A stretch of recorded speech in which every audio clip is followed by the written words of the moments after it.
You're in for a real treat.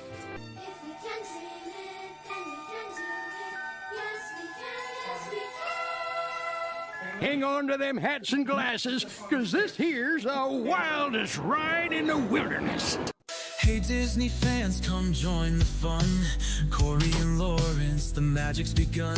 From the parks to the stories we adore, let's dive into the magic. There's so much more. It's the DIZPod, where dreams come true. With Cory and Lawrence, we'll explore with you. We entertain and teach every step of the way. With stories and facts, we brighten your day. From Disney history to tips and tricks, we've got the magic mix that always clicks. It's the DIZPod, where dreams come true. With Cory and Lawrence, we'll explore with you. Feel the magic, the joy and the cheer. Together we'll make memories year after year. The DIZPod, let's all sing along. With Cory and Lawrence, the magic's never gone. Bringing joy to your day in every way. In the DIZPod, where the magic's here to stay. You are now listening to a member of the Disney Podcast family. Head over to Disney Podcast Family on Instagram to see all the latest posts for this show and links to other great Disney podcasts. And here we go. Lawrence, episode number 88. It's like Marty McFly and Back to the Future. 88 miles per hour is how fast we're going to fly today with today's podcast. That's my about energy how level fast I was going trying to get home today. So, yes. I can respect that. That's about as fast as Tammy goes from a Disney park to Disney Springs on two wheels. Yes. Got to get the mission done. That's we right. are doing this live, and we are doing this live because we do it for all of you. Welcome, everyone who are watching live today on the DIZPod, D-I-Z. And we also want to thank anyone listening later, no matter what you're doing, while you're watching on Spotify, iHeartRadio, and Amazon Prime. And I'm excited for today. Yes. Listen, I don't know what it is, but I'm loving this festival, and I had so much fun on Wednesday that we have to do it again. We're going back tomorrow night to do this again. Same format. You know, we'll look at the merch because there'll be people that, you know, maybe forgot or didn't see the merch yet, and we'll pick some food booths. Hey, maybe we'll pick them again tonight if we have time, and we will attack those food booths for tomorrow and do our thing at Epcot. So I'm excited. And what makes it even more exciting is tonight we are going to learn about allergy-friendly and allergy-unfriendly foods here at the 2025 Epcot Flower and Garden Festival. Yes. So let me ask you, you made a plan of attack for last week. Is there a plan of attack for tomorrow? Is there something you didn't hit at the food booths that you want to hit tomorrow? So Shirley will be joining me tomorrow again, and there was a dessert that we did not hit last time that she wanted to hit. So I think we'll make it a point to make sure we do that. She can tell us in chat. She's in chat right now, so she can tell me what we're gonna hit there. Other than that, no. All right. Same format, like I said, as last time. We'll hit the merch. We'll hit about 3 food booths or whatever, and the nitro. We're gonna get the nitro dessert. Nice. And specifically, that is the liquid nitro honey mascarpone cheesecake with fresh honey, granulated honey, and honey-made blueberry compote. So we're gonna be sure to get that. I like anything that smokes when when they hand it to you. You know, whether it's hot or cold, right? You ever eat it like Chili's and you hear that sizzling going by you, and it's got the meats and the veggies serving to somebody. It's more fun when it's served to you. So were you a kid that played with dry ice? Is that what you're telling us? I never thought it was possible. No, I've never even got to interact with dry ice. Probably a good thing. Yeah. I did burn ants on the sidewalk, though, with my magnifying glass. Okay. All right. Yeah. Yeah. You were a kid for sure. I was that boy. I was all boy. Man. Yeah. So, yeah, like you said, we have Ashley coming on tonight to talk about allergy-friendly and allergy-unfriendly foods. So we will do that as we recap the I almost called it Festival of the Arts. I'm still stuck, probably because I'm looking at your shirt. Flower and Garden, where I'm all sorts of messed up. I don't have a flower and garden, and to be honest, unless I'm going blank on this, they don't have a button down yet. So on the way home, I told Catherine, I said, I need an orange bird shirt. I don't have an orange bird shirt. So maybe that's in the works. We'll see. Okay. Oh, do they make like for Catherine to make? Mm-hmm. Yeah. So do they make orange bird material? So she has some, but it's more for it's a dress material. Oh, okay. But she does have some, but might be able to find some at on the web. So we'll see. I'm sporting something different tonight. I noticed. I was going to ask, and then I didn't. Like that? Yeah. Special edition 90s Mickey Mouse headphones. I like Beats. It. From Let Beats? me see. I'll turn to the side so you can see it. Wow. That is special. A classic 90s Mickey. I like it. Yeah. I wonder if our guy Brian made that Mickey. Oh, could be. That was his. I'll have to wear. Well, I'm going to wear him from now on, but I'll have to wear him when he's on. All right. I like it. And ask. I like it. Yes. All right. So, and just for you quickly, you are wearing a pretty cool shirt. Do I have that one? I'm looking at that, and I have to look because I got a bunch of. That's a Roosevelt shirt, right? Yep. It is a Roosevelt I gotta look shirt now because the reason I like this one in particular is that it's kind of random characters. It's not the traditional character. Mickey's not on it. You have Mr. Toad, you have Peter Pan, Ariel. I see Genie, Stitch, of course, Dumbo. So it's kind of random. I love that I have a princess shirt that is also very random princesses. So I kind of like it when it's like that. Sweet. Well, hey, I always believe meetings don't happen by accident, and when we met Ashley years ago, I don't think that was an accident either. She's as sweet as a pie that is allergy friendly. And we ran into her a couple weeks ago, and that was great to see her again. So yeah, I think we met in the end because she's meant to be on the DIZPod and bring us this special information all the time. It's so valuable, and I'm proud to bring this service to all of our listeners because I don't think there are a lot of people out there doing it, and it's just another thing that LID and DIZ are doing for our community. So, hey, without further ado, let's bring in Ashley. How about that?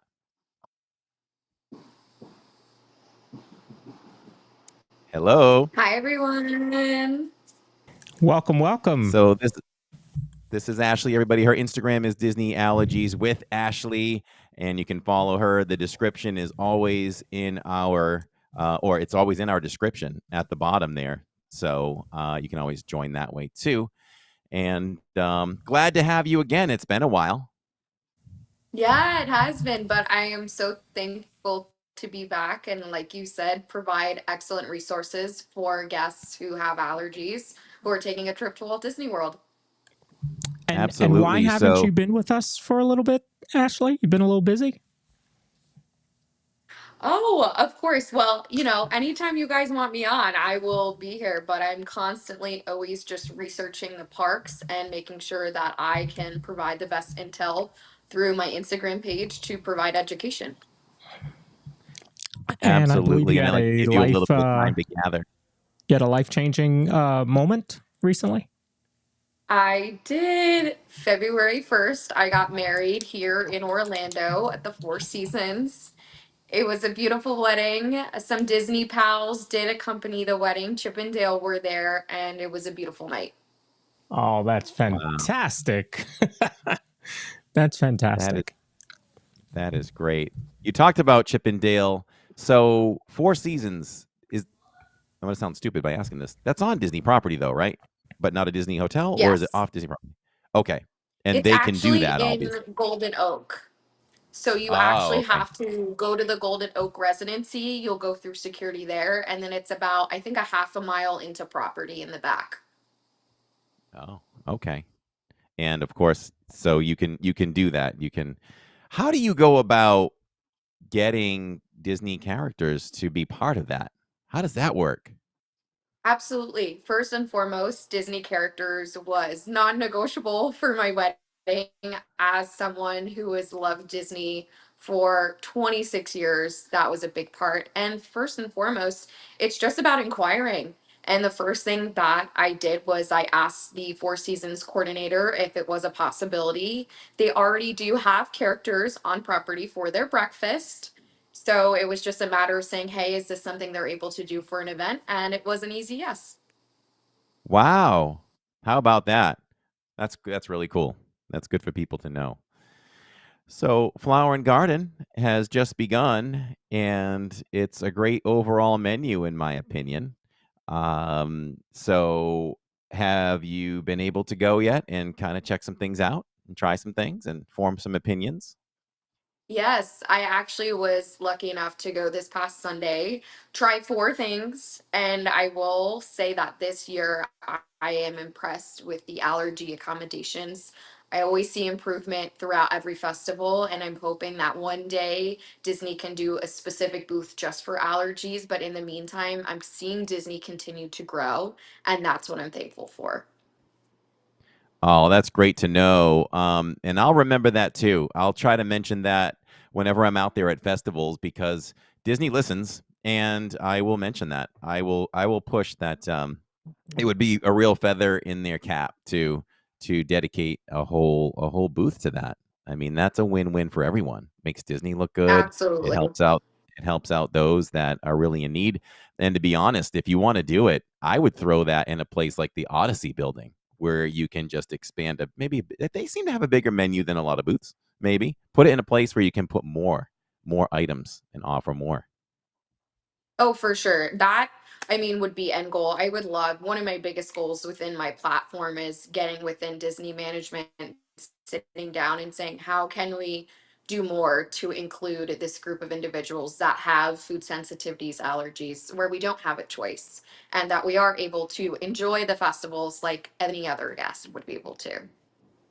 Absolutely. I can't imagine having to really check menus out like that. I don't know if I mentioned this on a podcast, Lawrence, but I had a little bit of an issue. Um, well, probably closer to New Year's Eve week. Yeah, it was New Year's when Lawrence was here. Just had a weird, quirky thing with I had some blood pressure running high, and I normally have very, very normal or better. So had a couple of days where I was just kind of like taking it easy and resting. To be honest, I think I might have taken too many of those high hydration drinks because I was dehydrated and I took too much. So I think the salt content drew me up. But I really wanted to go to dinner, and I have a friend who's a nurse practitioner, and she's like, "Well, you can go to dinner." We went to Chili's, and she's like, "But you're gonna have to just like stick to a steak and like asparagus or something." I'm like, "Okay," but I really had to scour that menu and really and look, and I asked for them to bring me what's included in different meals I was interested in and really choose wisely as to what I could eat. And I was like, "Man, this is just one time." So I can imagine what it's like to have to do that every time you're out. Yep, that's the biggest reason why I've created the platform that I have. So that for individuals that that education is there and that there is no stress for the families when they go to Walt Disney World. But that's a great example because Flower and Garden, every booth that I went to, I did have to reaccess the My Disney experience and go to the allergy menus to see what was and what was not safe for me. Hmm. Okay. So do you want to touch on how to do that first or touch on the foods that you encountered? Absolutely. Let's start with navigation. So, if you are someone who is planning on going to Flower and Garden this year, first and foremost, make sure you have the My Disney Experience app. That's really going to help you navigate through the whole festival to make it more comfortable for yourself. First and foremost, you're going to go to the My Disney Experience. There's going to be a search tab in there. You would type in Flower and Garden allergy menu and it should come up. However, when it does come up, there's going to be a little snippet, and I do want to talk about this really quick. Any festival booth, they cannot guarantee that cross contact will not happen. If you are someone that cannot handle cross contact with food, I would advise you to not have anything within the festival for your safety. Now, if you're someone who is able to handle cross contact, I would recommend you to go further into the app. You'll click on the menu and you'll be able to scroll through each individual booth and it will tell you each option and what allergies it is safe for. I also would like to add that not all of the booths will have actually an allergy option menu. If there's something you're interested, an example would be the Italy Pavilion. They do not have an allergy menu. You would need to go speak to the cast member and speak about your allergies and then see what your options are from there. Okay. While you were talking too, I pulled that up. It's really easy. It comes up real easily, and it looks like it has the food booths listed, and then below the items that are offered to you. I see that. Yes. There's quite a bit in there. There's more than I expected to see. Yes, this year is definitely one of their best years for sure. However, if you're someone like me where I have to navigate multiple allergies, I am still pretty limited. However, if you're someone with one allergy, I am hoping for those individuals that they are able to have more options. That's great. So what did you encounter? What did you try? And tell us what you thought of it. So the one thing that you're actually excited to try was the first thing that I tried, which was the liquid nitrogen cheesecake. It Okay. was excellent. If you're someone who has a sweet tooth, I say go for it. I am very fortunate to say that it was safe for a couple allergies. Not all, of course, but I do have a gluten and a soy allergy, and I was able to try it, and it was delicious. Nice. Yep. So good. I'm excited to try that, and we will try that tomorrow, and mention the same thing you did. What else did you try? My favorite thing, and I don't know if you've tried this before, is the seasonal parfait over at Refreshment Outpost. It's Dole Whip mango with fresh fruit and sweet chili sauce. If you are someone who likes savory and sweet, it is amazing and it is safe for gluten and soy. Okay. Okay. I'm gonna put that on my list then.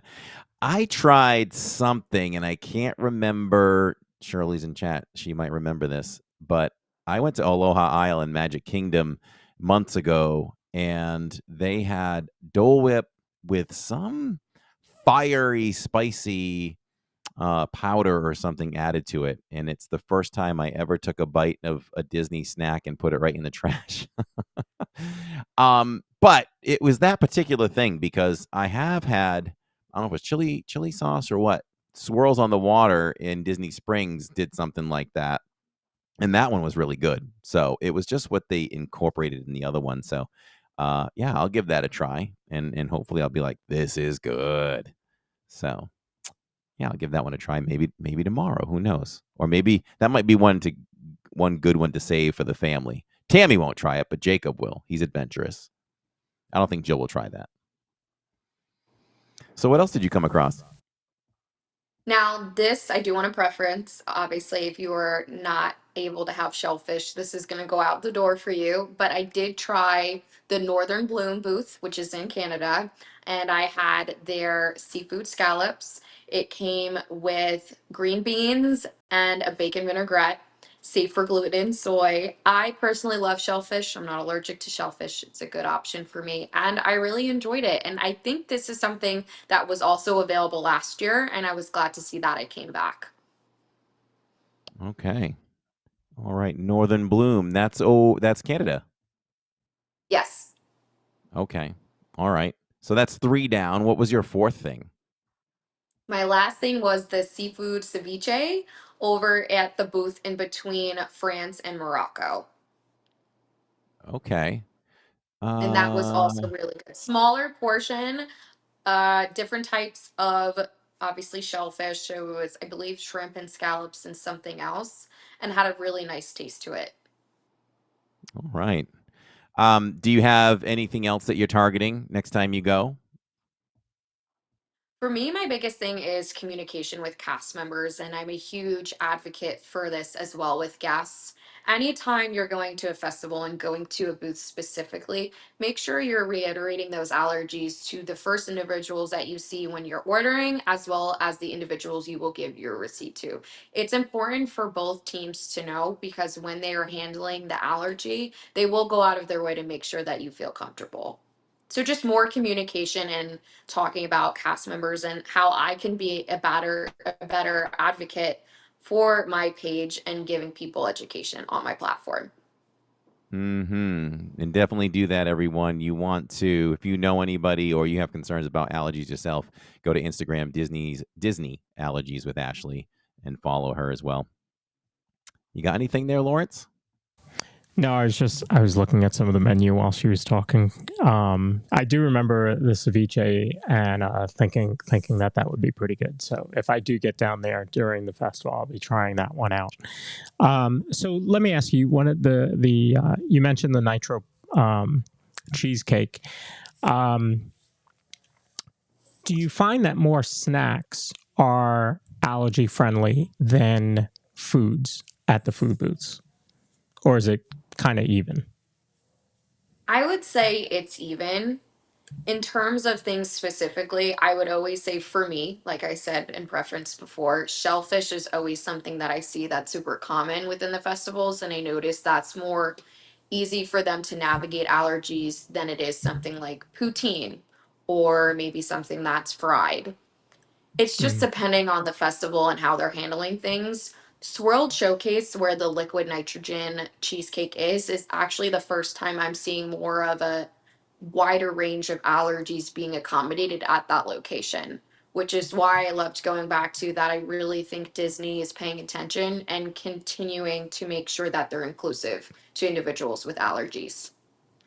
Do you do you find that this festival has more accommodations than the other three festivals? I would think because it's Flower and Garden, there's more um, accommodations made during this one than the others. Absolutely. I would think out of all the previous ones that I've been to, I think Disney is seeing a pattern and allergies are very prevalent. A few months ago, I was very fortunate to speak to a chef at Saratoga Springs about my allergies, and then we were just chatting about education within the parks, and they are seeing a big influx of allergies within the Walt Disney World premises, and they're noticing that they're accommodating more than they normally have been within the past few years. So my hope would be that Disney did see these numbers and wanted to obviously include more individuals. So at the festival, if there's someone in your party that has a dietary restriction, they're able to enjoy that food with you as well. And so let's talk about some of the standard restaurants that are in Epcot. How are they doing as far as accommodating? What steps do they take for if you have somebody in your party that has allergies? What can they do? Right. So we're going to start right at the beginning with making a reservation. Now, with Disney, when you're booking a reservation, when you go to allergies, you're only going to see the top 8 allergens. Thankfully, Disney does know that there are individuals that have allergies outside that 8. So you are able to click on other. So when you are checking in with your hostess, they will see there is an allergy marked. And when you sit down with your server, the first thing you will communicate is, hi, I have the allergy. It is this allergy. When you get the allergy menu, for perfect example would be Kart and Grill. When you're looking at the menu, it's going to be your top 8 allergens. So like I said, if it's something off that perimeter, you are going to have to speak to a chef. I'm a huge advocate for speak to a chef regardless. Even if you're seeing your allergies are accommodated within the allergy menu, I am a firm believer in take that extra step, communicate with your chef your concerns, and they always will go out of their way for you. Now, if we're going to talk about sit down's going to be a little bit different in terms of the process, especially at Epcot. When you're going to a quick service, you're going to go up to an individual like you're ordering something, saying, I'm going to get a hamburger, right? But before we do that, we're going to say to the individual, I actually have X, Y, and Z allergy. May I speak to a coordinator or a chef? One thing I love about quick service is that they will take their time with you, even if they were super busy. I have had chefs or coordinators come out with an allergy binder and break down every single ingredient, every single oil, whatever the concern is, and how they're going to cook that meal for you. After that whole thing is dissected, they go over the allergies. They actually go to the individual that's putting in your order and they hand put it in themselves and put C chef. So you're having your allergy ordered, prepared by the chef that you spoke to. So whoever you speak to is going to be handling the meal, which for me, as someone with allergies, gives me a huge relief because I spoke face to face with the individual that's handling my food. So two different procedures, but two really good procedures in terms of easing your anxiety while you're on vacation.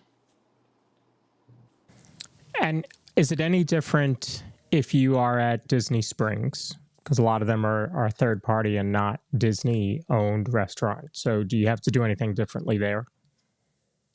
Yes. I would advise if you're someone with a severe allergy to not be eating at Disney Springs. Those are mostly third party restaurants. And in my personal opinion, they don't have the Disney standard of training. Now, if you're comfortable within your allergies to go and speak to someone, that is not a problem. However, for me personally, as a Orlando local, if I'm going to out to eat with my family, my husband, I'm going to stay within the Disney property and Disney owned restaurants. Okay, so you mentioned staying in the Disney bubble. What about Universal? How do they do with allergies? From my personal experience, having 5 food allergies, I have not been able to be accommodated there. I have not been to Universal in a couple of years due to the severity of my allergies. I can't give you more information than that because I'm not educated in that subject. However, I do know individuals who have celiac that go to Universal, they just will not eat on property. Wow. Wow, that is a huge miss by Universal. Wow. Interesting. Have you cared enough to try to make contact with them as well to try to make things better there, like you're trying to do at Disney? Absolutely. I would love to. I am a huge advocate and someone who just consistently wants to educate for individuals because I know how anxiety ridden it can be to go on a vacation and not know what you're going to eat. And with Epic Universe opening, I'm hoping that in some shape or form we can get in contact with someone and just say, hey, how can we be inclusive to those with dietary restrictions? It has been a long time since, see, when we first moved here, we were able to get our annual passes for both, but we found it more feasible in the beginning. I mean, now we just eat at whatever restaurants or food booths or whatever when we go to Disney on a weekly basis. But in the beginning, we thought we would save some more money by just bringing a backpack. I carried a backpack with like 2 drinks per family member and like public subs, and I say that because I don't know if I can't remember if Universal allows that. And if that was an issue, I'd have more of an issue if I was someone like you saying I want to enjoy your park, but because you can't accommodate me for my allergies, I need to be allowed to bring my own sandwich in or something like that. I don't know if Universal does that. I can't remember.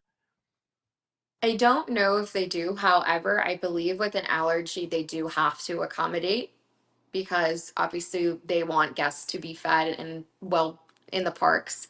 However, like I said, continuing to make sure we're making everything inclusive for dietary restrictions would be the ultimate goal. So who knows, maybe sometime this year I can get in there and speak to someone. That's the ultimate goal, is sitting down with someone within Disney property as well and saying, hey, let's do more. Let's make us even more enjoyable of an experience, whether it's a dairy allergy, a gluten allergy, an egg allergy, whatever it may be. Mm-hmm. So we were touching on Disney Springs. 3 spots that we make sure we hit late in an evening or whatever is the 2 hot cookie spots and the hot ice cream spot. So I don't know what you know about. Well, sure, Gideon's has been around for a while. We have Summer House with their cookies, and we love a little salt and straw at the end of the night. So what do you know about those? Do they accommodate well? What do you know? I would say actually the best accommodation for a sweet treat within Disney Springs property would be Aaron McKenna's Bakery. They are fantastic, gluten free, pretty much everything free bakery. They actually also sell their mixes. So if you're someone who would like to make a cupcake mix or a brownie mix, they actually do sell those. And I actually will be doing a upcoming post about one of their mixes so guests can actually see what Air McKenna uses for their ingredients, and it's very limited and very allergy friendly. And they have everything from bagels to cupcakes to custom cakes, maybe for someone's birthday or a wedding. However, with Gideon's, when we switch into that, I have spoken to a Gideon's team member. They are not allergy friendly there. There's a lot of cross contamination, and those top 8 allergens are used within their premises. So I would not advise anyone to go there with allergies. Salt and Straw, I have not been, but I will get back to you and get some education and research on that because I have heard really good things about them.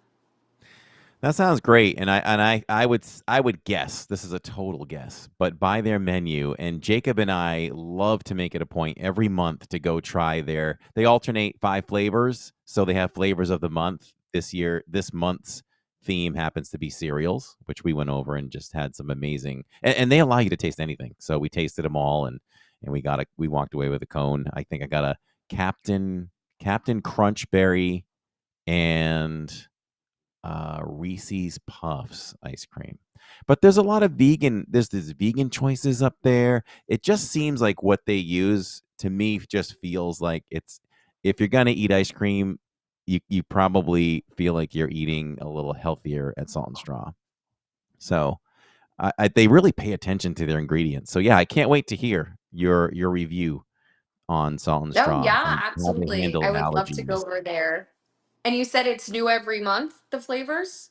Yeah, I mean, you could go and try every month, and you don't even have to spend if you just want to go and sometimes and you don't want to buy a cone, you can literally just try the 5 flavors on a tiny spoon and decide what's good, what's not, or what you're able to try. So yeah, it's fun. It's fun to see what the theme is each month and then go in and try all those things. And they have some interesting flavors. What, Lawrence? Pretty soon? They kind of alternate a lot of their flavors every year. When do they serve worms and crickets? Because there's like a matcha ice cream, I think it is, and they serve worms and crickets in there. Jacob and I have had it a couple times. Good protein. I want to say that's towards September, October for Halloween. Okay. Oh, yeah. If I remember correctly, but I probably just, tossed that out of my head because worms and crickets was not going to be me. It's funny. I had until you mentioned it, Ashley. I'd never heard of Aaron McKenna's. Didn't even realize it. So yeah, I'm looking at their website now. So yeah. Where is that located? I don't even know. So that's actually located over by the boathouse. So the boathouse is facing the water. When you walk towards the walkway where the Havana's flip-flops are, it's going to be on your right side next to the hat store. Oh, that's that little spot. Mm-hmm. Oh, okay. All right. All right. Definitely I'll go have to. try it. It's safe for a lot of allergies. They're so great there. There's no risk of cross contamination. Ingredients are really minimal. You're not going to have any issues there. I think the only allergen there that's a concern from the last cast member I spoke with was coconut. But other than that, it's mostly allergen free, or at least in that top 8 allergen, it is. All right. Well, if time allows, then next time we are live at Disney Springs, I will make sure we go over there. And I can tell everyone that every single thing on the item, if you have allergies, you don't have to worry. Is that what you're saying? I would always speak up about your allergies, but when you walk in, usually a cast member will say to you, "Hi, welcome to Air McKenna's. We're gluten free, X, Y, and Z. If you have any questions, let us know." Excellent. That's great. You have anything else for Ashley? No, that's it. I just want to thank you guys for having me on tonight, and I'm so glad I'm always able to provide some insight on allergies about Walt Disney World. That is Yeah. awesome. I'll just bring up Aaron McKenna's. I'm reading their site, and it says, "Our mission: we craft heavenly treats for everyone, especially those often left out of the dessert line. Our goodies are vegan, gluten-free, kosher, free from dairy, eggs, nut, and soy." So yeah, if you have any of those allergies, you should feel very comfortable going in there. But as Ashley said, speak to them and make sure if you have any type of allergy. But it does seem like that would be a place to be for those that want a dessert with those allergies. Yeah. Yes. Amazed is. You are amazing as always, better than ever. Thank you for coming on and being part of the DIZPod family and the Oh, LID of course. Thank you so much. Thank you, guys. We appreciate it, You're welcome. Ashley. Again, Ashley's Instagram is Disney Allergies with Ashley. Is that right? Did I get that right? Yes. All right. So make sure to follow her on Instagram. She'll have that story. Tell me what the post was going to be again that you had coming up. You had a post. It's actually going to be about Aaron McKenna's cake mixes. Perfect. Yeah. So make sure to follow her for that. Ashley, thanks. It's good to see you again, and congratulations again. Yeah, congratulations. Thank you so much. Yeah, you as well. Thank you, guys. You're welcome. Bye, Thank everybody. you. We'll see you soon. Awesome. She's so polished. Like she was more polished than ever. It's like she rehearsed that whole. Man, she was smooth. She's got all her stuff great. down. Yeah, it's great to have somebody like that can really speak to that subject, because it is, as I just read, on Aaron McKenna's, it's those that are often left out of the dessert line. They'll work on meals, right? Because that's the meat and potatoes, if you will, right? So they'll work on offering gluten meals and vegan meals and stuff like that. But then desserts, they're like, whatever. So it's nice to see that this is a place you should feel very comfortable going into. Very nice. Yeah, love their tagline. It's great. Yeah. All right, should we cover some news? Let's do it. All right.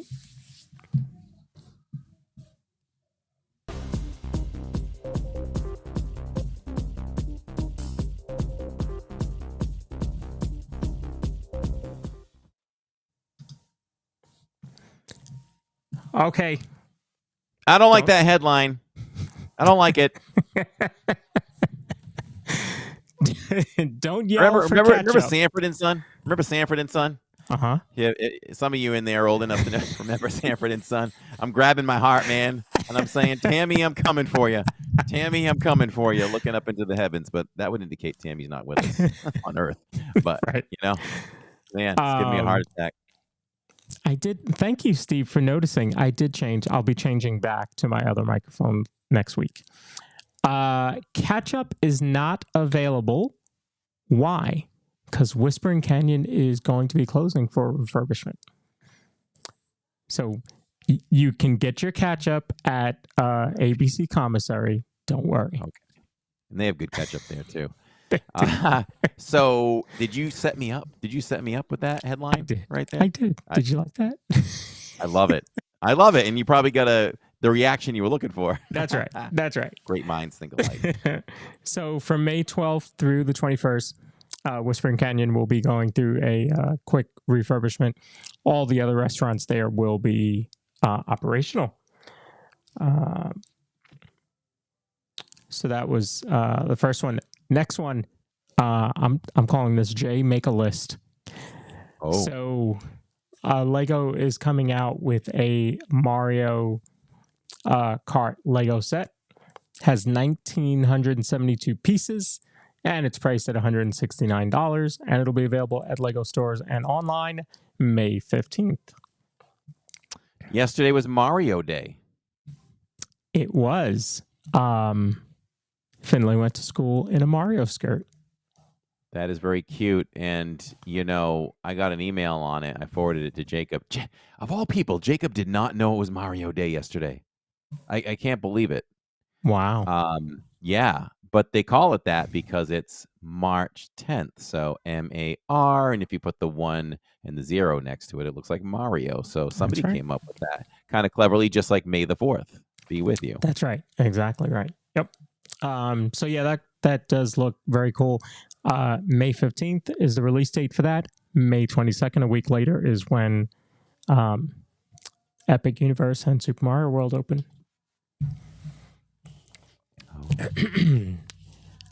If you live in Florida and you want to get an annual pass and you don't have an annual pass, you used to have to put a down payment of $205 down in order to get the pass.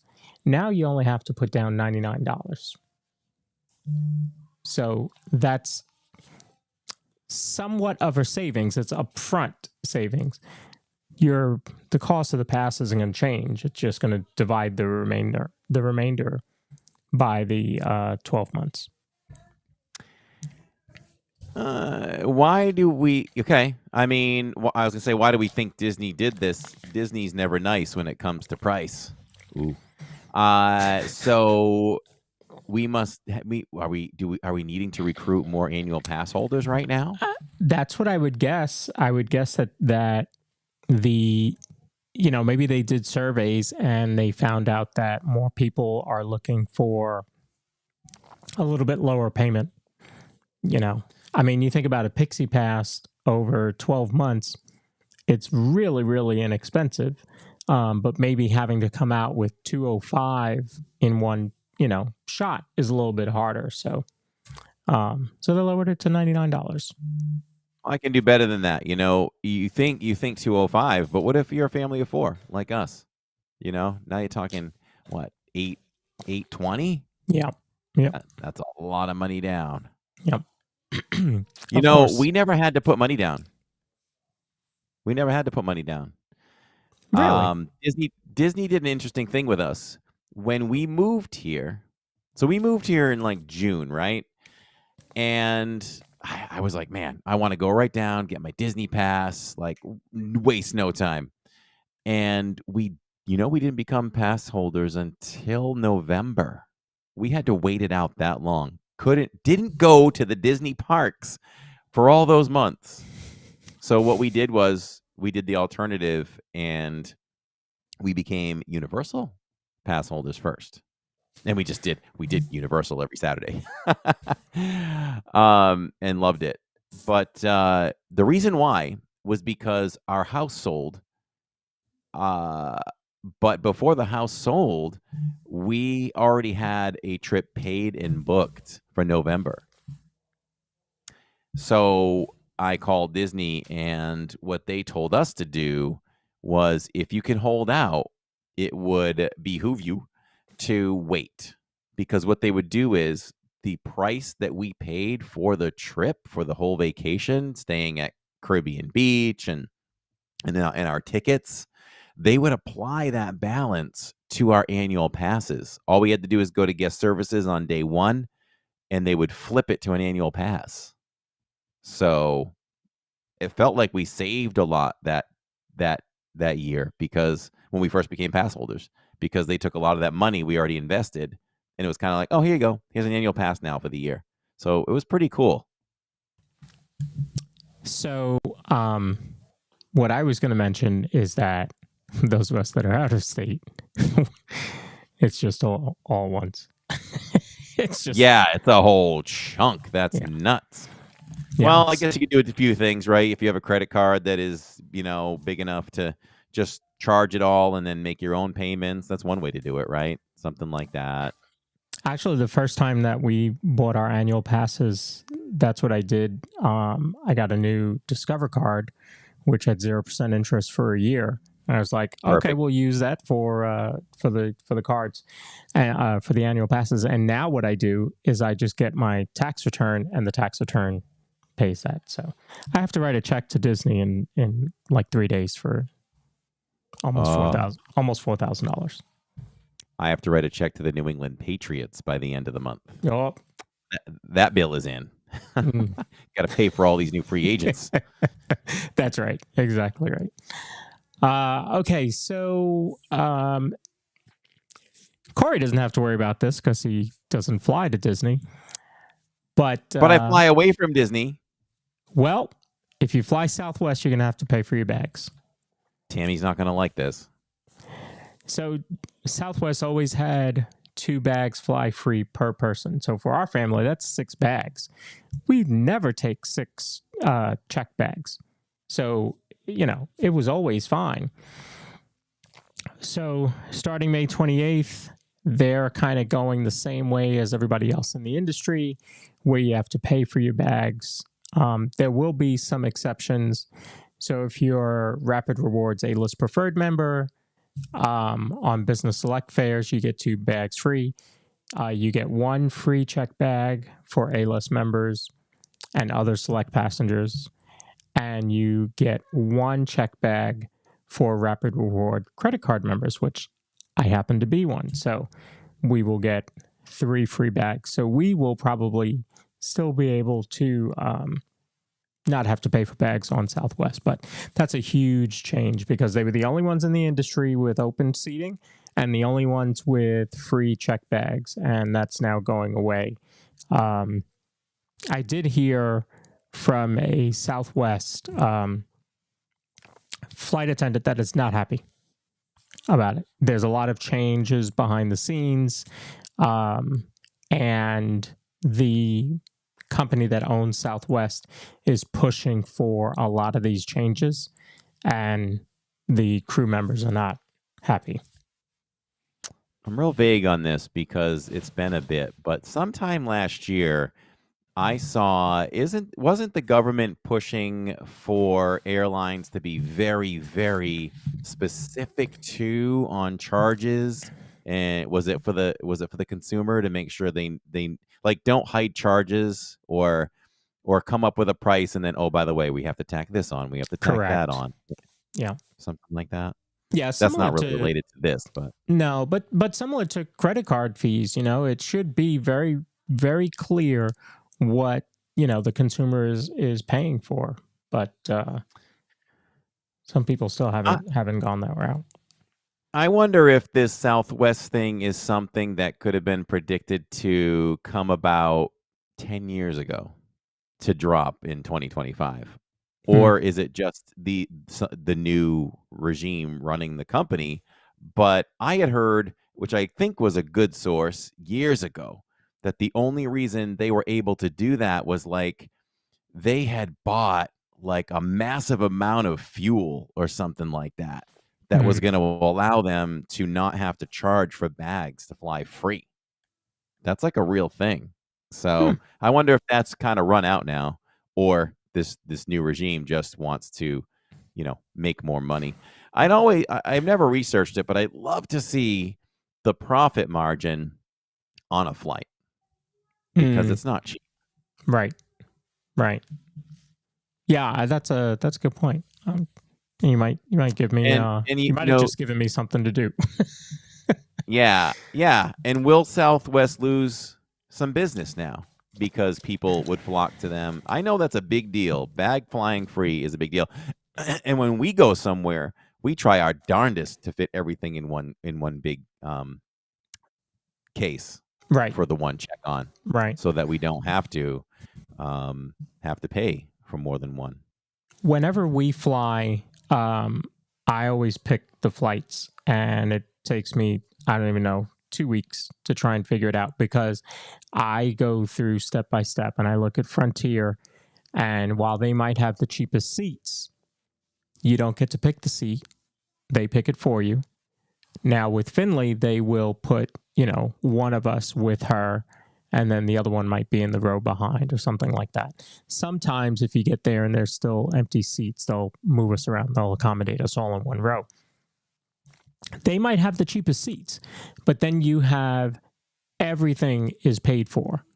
Check bag, carry on. You do get your personal item, but you got to pay for a check bag and a carry on.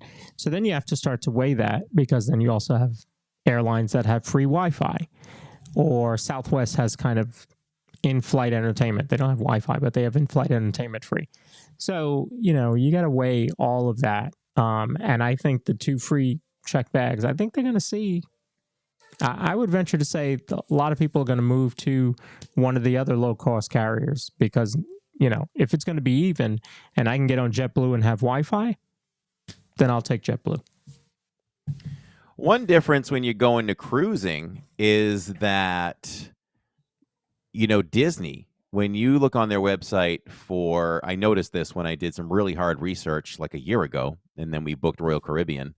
And when you compare same itineraries, leaving from Orlando, Tampa, wherever, to the Caribbean, between Royal Caribbean and Disney Cruise Line, it's so much more expensive for the Disney Cruise Line. It can easily be double the price. But one thing that Disney did that Royal hadn't done until recently was, when you click on that price, there's no add-ons. It is the price. Where Royal, when I was planning before they switched over to the Disney way, was like, ooh, this room is what, $685 for the 4 of us. Wow, let me continue. But then you start to add things on, even the simple drink package and things like that. Now it's upwards of like $900 for, the 4 of us, or per person or whatever. It's like, whoa. It's nice to see upfront pricing instead of these airlines where you got to get in these cheaper ones and you've got to add this and debate, should we take another bag? Do we need another bag? Like, that's just a bunch of, I wish there was a better way to do it. In fact, what I used to do with Southwest, because they do two free bags, is I would pack all my stuff in what I call medium-sized bag. I take the medium-sized bag and I put that in an empty large bag, so that I have room for souvenirs on the way home. Very nice. Well, the additional thing we did, which I don't know if anyone else does this, is I bought them for the cruise, and you can buy those compact bags. They come in different sizes. Mm-hmm. So you can put like 6 or 8 t-shirts in there, and then when you zip it, it just compresses them. Yep. So it was nice to get to our room, open up the big bag, and be like, okay, I've got green, Tammy's got purple, Jill has the pink bags. So everybody just knows right off the bat where their stuff is. You can live right out of those little bags. That's also a cool way to compact things too. I like it. Good idea. All right, so Mufasa, which we saw in the theaters, and I believe you saw in the theaters as well. I did. Comes to Disney Plus March 26th, just a couple weeks away. Is that coming with a new soundtrack? March 26th on Disney Plus. Did they rework that? I always wanted a brother. I put that up there because I like that song. That one. There's one other one. The rest of them, meh. We'll see. But it did great in the theaters, so it's coming to Disney Plus. Yeah, and I really enjoyed it, minus the music. I really did. Yeah. I thought the storyline was great. Yeah, I did couldn't too. figure out how they were going to do it, and I thought what they did with it was phenomenal. Jacob thought basic, but I just love how I love how they, even though minor roles, I love how we still get to see Timon and Pumbaa. I thought they stole the screen when they were on. Yep. It was classic Timon and Pumbaa, I Yep. thought. Yeah. Very well done, this movie. Very well done. It was better than I expected, I think, minus the music. And No I joke, went though. into this Not a one fan. having not seen the first live action one. I don't think I did either. I saw this one, and then when we were down there for New Year's, we watched the live action Lion King. Mm-hmm. A whole new world. No, I was going to do that too. A whole new world. So over the weekend, I misspelled that. Oh, tisk. Over the weekend, it was confirmed that nothing is lifted from the Anaheim version of Indiana Jones.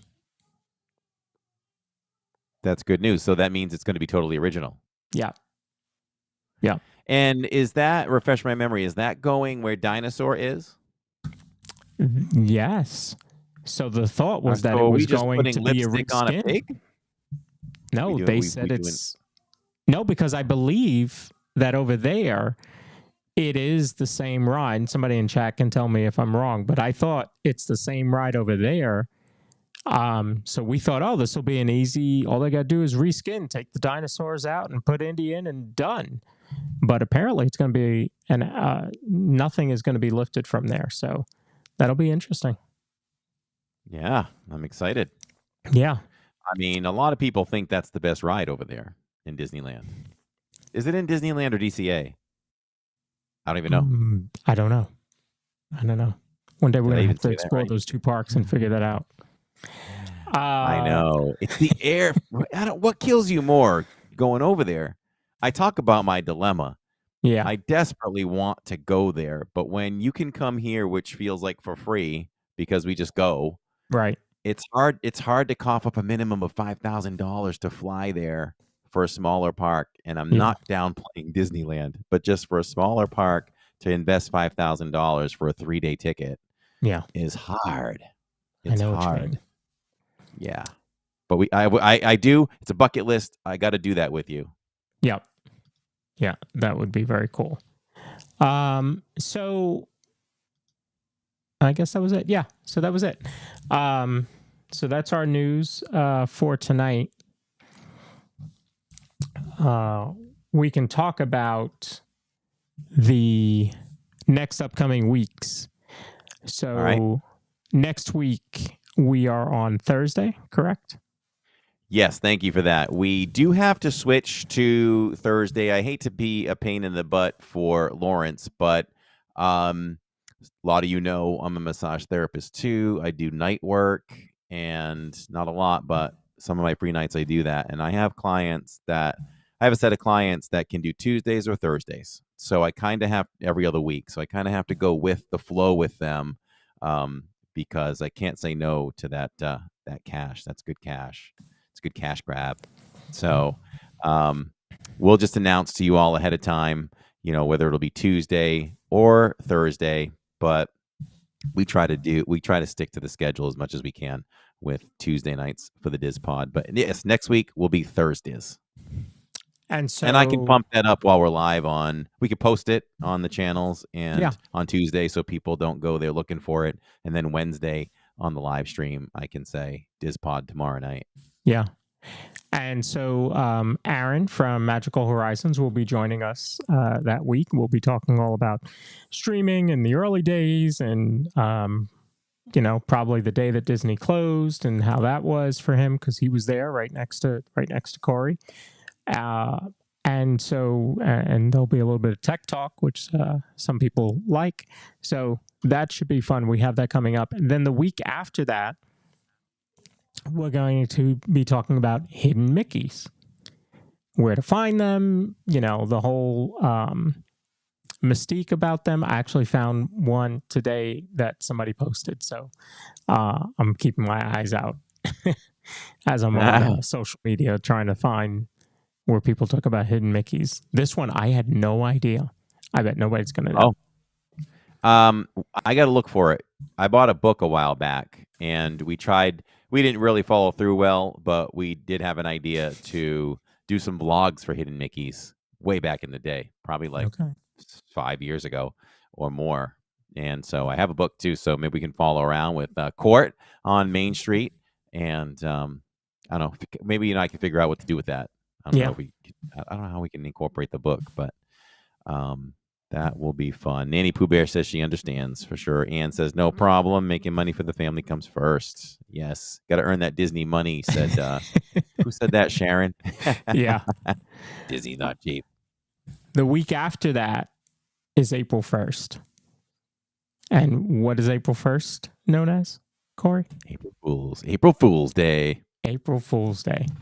So that falls right in line with the two of us in this show. So we have come up with something. I'm not going to tell you what it is now, but we've come up with a subject for that night that should be quite a bit of fun for all of us. So I'm excited. We should invite some of these air quotes news outlets that like to report Disney news for April Fools, because they report a lot of foolish stories. That they do. Yes, they do. And then we also have Disney College program coming up with Zach Highness. We'll do Animal Kingdom's anniversary, May the 4th. And our 100th episode is going to be the first week of June. Cannot believe it. Wow, that's a big week. Well, leading into it, right? Because Muppets will close on the 7th after that. Yeah. And we talked about it already, but we are going to be there. Should be the full Diz family that day at Hollywood Studios. Jillian, Jacob, Tammy, and me, and we are going to ride. We're gonna take, our mission is to watch the very last Muppets 3D ever shown. Man, wow! So that's our goal. We will hang out. We'll get the scope of the land. Maybe go over there if Muppets closes at 8 or something. We'll talk to cast members early on, ask them how we should approach being the last group. Disney's crazy. We're all crazy, right? So would you be surprised if there was a line a mile long waiting, trying to get there for the last few showings of the night? I think the only thing that is going to throw a wrench into that for a lot of people is Fantasmic. It's different from when Splash Mountain closed, because at that point it was 11 o'clock. There's nothing else to do. But if Muppets does close at 8 o'clock that night, you've got Fantasmic going on. And then you also have the 9:30 showing of Fantasmic. So I think that might throw a wrench into a lot of people. And they might go, I'll go see it at 5 o'clock. That's fine. As long as I get to say goodbye.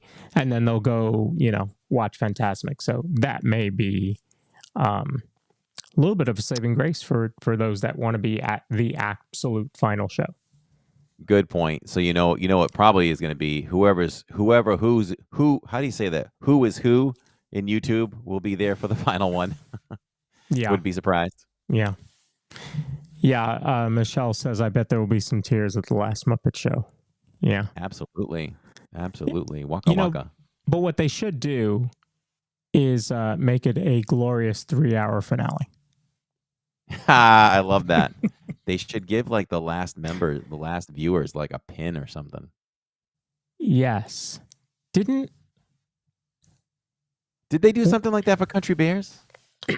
For Country Bears, they did. They gave you a flyer, I think, for the upcoming show or something like that. I think they did. So, okay. Yeah. Cool. So, yeah, that's what we have coming up the next couple weeks. We're definitely excited. Sounds good. I'll touch on our sponsors here. If you're looking for a home that offers the perfect blend of luxury, comfort, and convenience with Disney World in your backyard, Victor Naraki is a licensed realtor with Vision Home Real Estate LLC. and he is here to help you find the home of your dreams. With over 15 years of experience in the Disney area home market and a proven track record of success, Victor is the perfect partner to guide you through every step of the home buying process. So why wait? Visit celebratingflorida.com today to learn more about Victor's exclusive properties and schedule a viewing.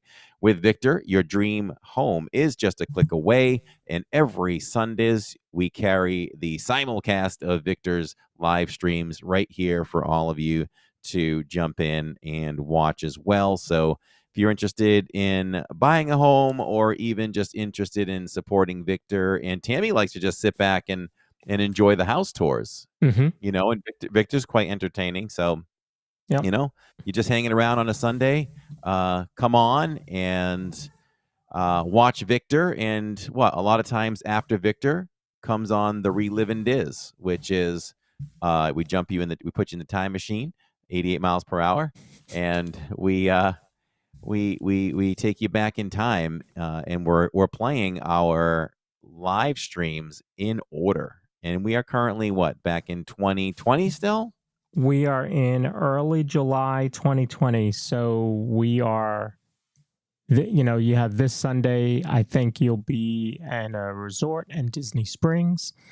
And then probably next Sunday is when you head back to the parks. Do you remember what park it was?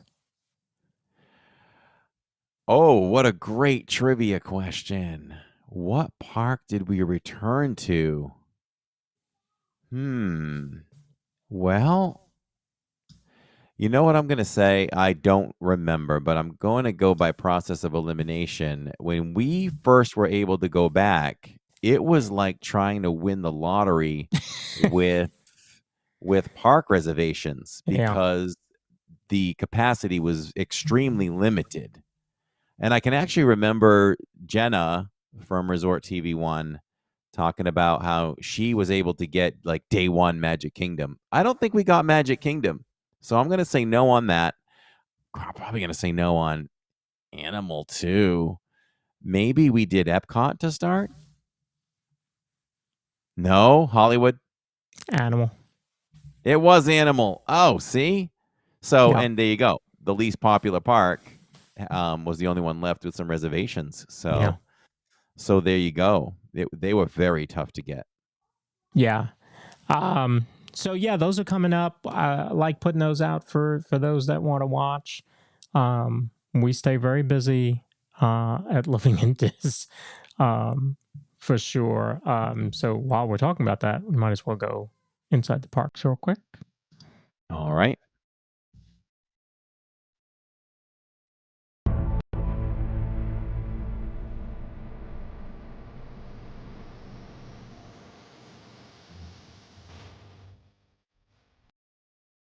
As I sip on my Starbucks LID special, Jacob special, purchased a week and a half ago, but sitting in my fridge.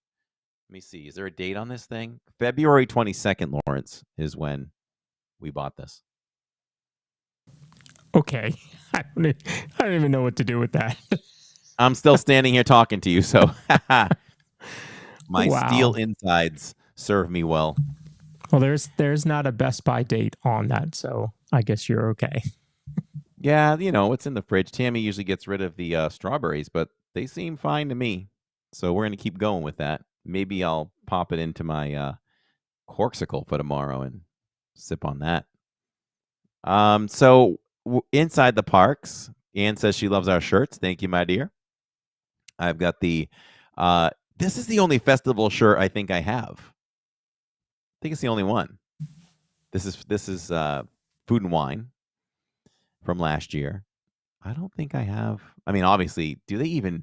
I should know this, but things go by fast. Do they even make a button-down Festival of the Arts and Festival of the Holidays, like the real small ones? I don't know, but if they do, from now on, we'll be keeping an eye out for it. But I don't think I've had any other festival shirts. I do remember that one, but I don't remember the others. And I also have the corksicle of this as well. So it's matchy. I buy my share of corksicles and things like that in the parks, and I just purchased the brand new corksicle for Flower and Garden, which is beautiful. 30th. They did a really good job with this merch with the 30th anniversary logo and everything. I was looking over today when I was driving, and I looked over at I still use my Mickey Runaway Railway, Mickey and Minnie's Runaway Railway lunch bag. I still use that.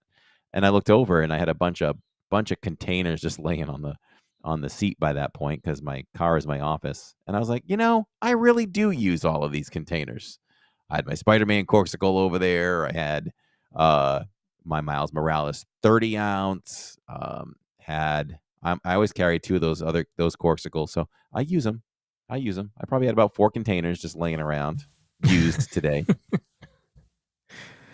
So, how far back do you want to go? You want to go back to last Wednesday? Yeah, Wednesday. We did first day at Epcot, Flower and Garden. So much fun. We came right out of the gate with a plan, and we executed it to perfection. We almost veered off a little bit. Shirley was a little crazy, and she's like, maybe let's go try this food. And I'm like, that's not part of the plan. Stick to the plan. Yeah. So I thought we were going to go off, the path. But then she was like, okay, no. We got to pull it back. Okay. I wanted to do the merch first, but I kind of took a good glance in the window, and I'm like, it seems like there's plenty of merch there. And at this point, it's 6:30 in the evening. So if something sold out, it's sold out already. Right. So let's go make sure we get the food in, because we want to do that. There'll always be time to go back and look at the merch. Yeah, so good idea. We got through the food booths pretty quickly, and luckily, geographically, that really helped us. We didn't have to go very far. The Honey Bistro is right there, and then we literally had to walk, a few hundred yards or whatever, and we were in Canada for Northern Bloom. So we were able to grab everything that we wanted pretty quickly. So got to keep me on track, says Shirley. And so we did it early. So I was like, let's go do merch now. So we did the merch after that, and we did.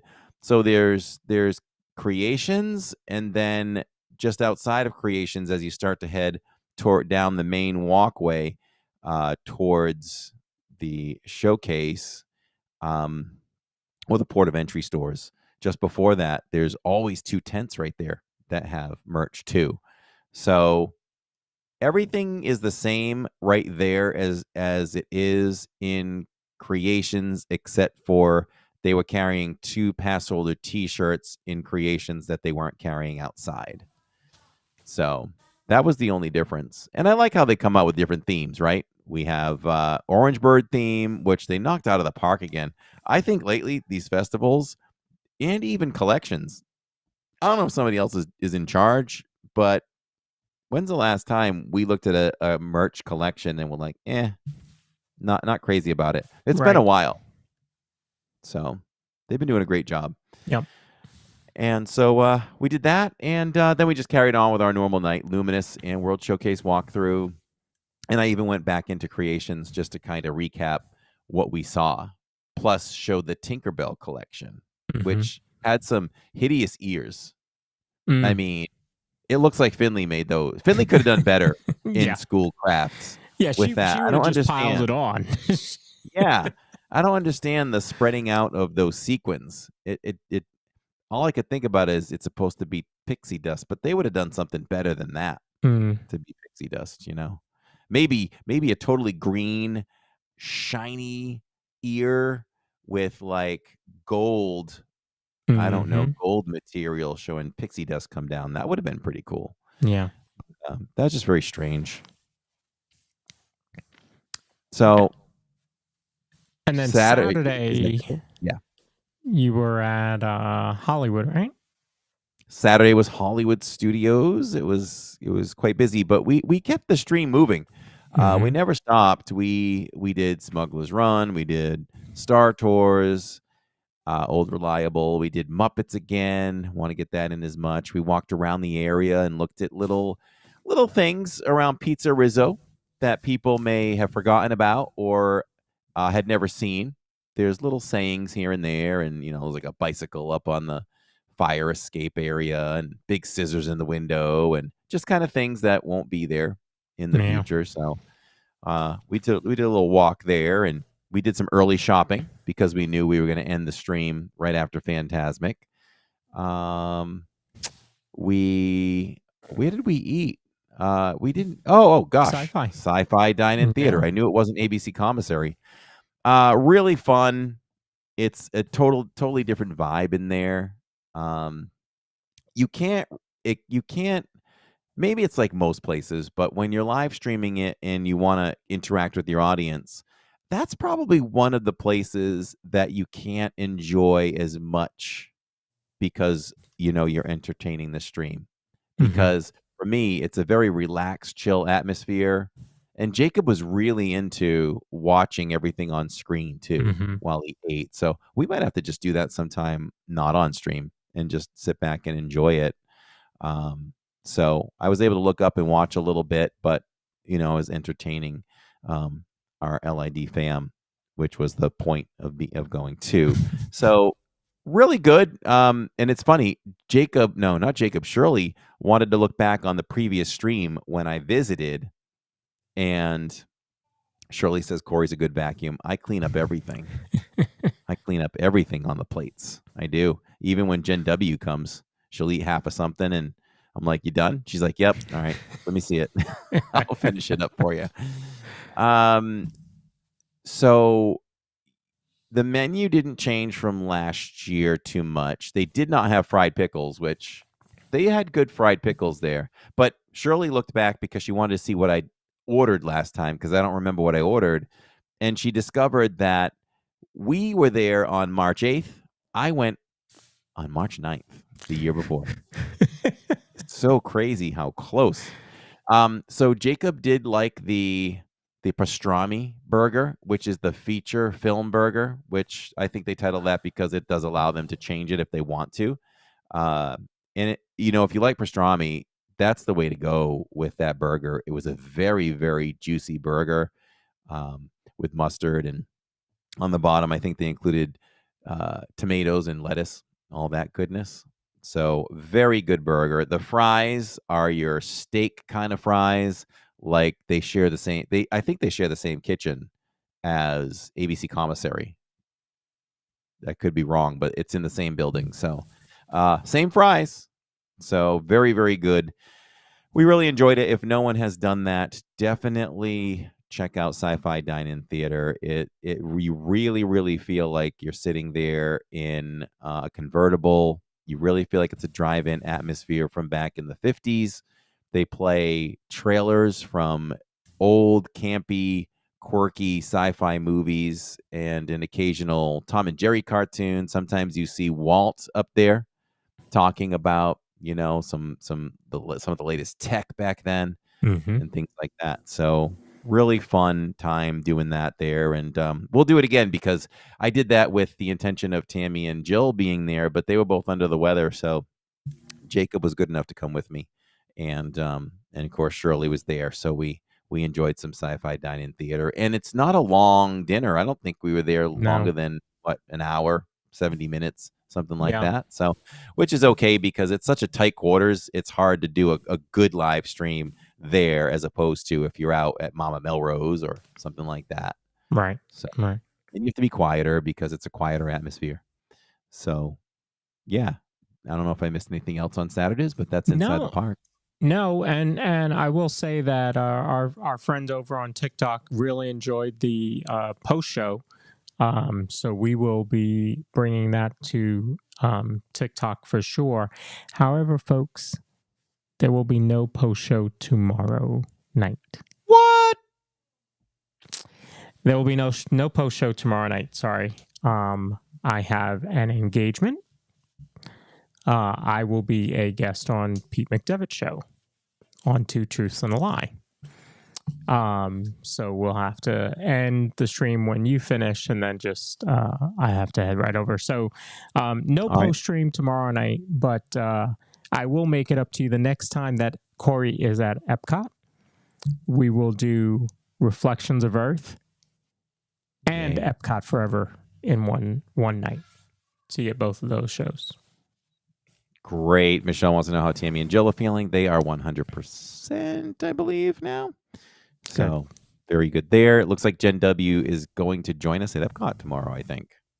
Oh, nice. So. And then for me, for the post show on Saturday, you're at Universal. So We are Mardi Gras. we're gonna throw some Velocicoaster in there and probably a few others. So that should Nice. be- Maybe some Hagrids. maybe that'd some be good. Hagrids. Yep. Yeah. Tiffany, I did get your email and it has already been sent out. So you should be getting that soon. So, Catherine, you gave me all except for 2. I had to send him 2 more today. So it should be fun. I'm looking forward to it. Nice. Good time had for all. First time at Mardi Gras for Shirley Renee. See, I love this stuff. Get to enjoy Mardi Gras through her eyes. So that's going to be fun too. The gimbal always catches at least one set of beads, which is cool. Yes. So Shirley, get ready for grabbing beads. And it's the one of few times a year that LID goes PG-13 Right. for sure. Right. Lots of skin, lots of glitter, lots of fun. It's Mardi Gras. So That's right. let's have some fun with that. Yeah, and I mean, it's been a while since we were at Universal, so looking forward to that. It has. We would have gone sooner, but with a lot of our LID fam coming in and things like that, we had to kind of keep pushing it off. Yeah. So now we're clear where we can go and do that. All right. So that's about it for me.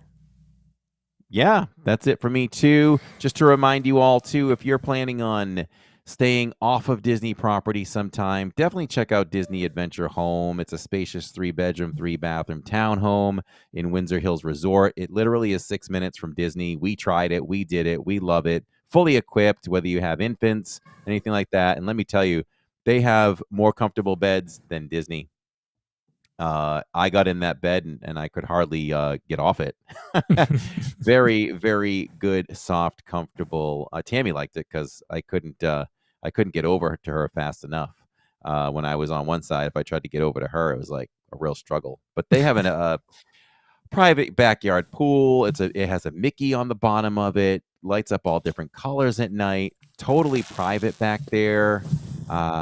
And fully equipped kitchen, amenities. When you go away from there down the street, they have a water park and some other accommodations like that too. So you can check out that information in the description below. So yeah, until then, we're just a couple of bros talking Disney, right? That's right. Good night, everybody. We will see you tomorrow in, 22 hours or so. Sounds great. We love you all. Thanks for watching live. Thanks for watching on any of the platforms after the recording. Have a good night, everyone. See you tomorrow. Good night. Where the magic's here to stay.